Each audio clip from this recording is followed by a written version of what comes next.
Be sure to read and follow the safety guidelines to protect your computer from potential damage and ensure your personal safety. For more information about safety guidelines, see the owner's manual at dell.com/support.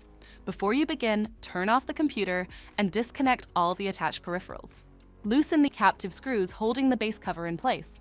Using a plastic scribe, pry the base cover from the palm rest assembly, starting at the top edge and working your way around to release it from all sides.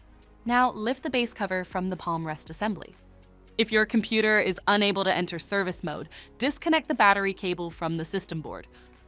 To remove the solid-state drive 2280, identify the solid-state drive and remove the screw securing it. Lift the drive out of the system.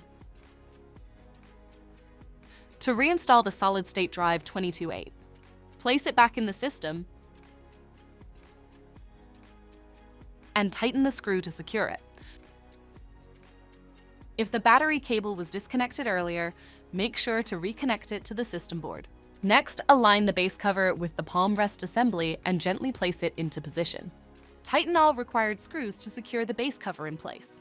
For more information about your Dell system, visit dell.com/support.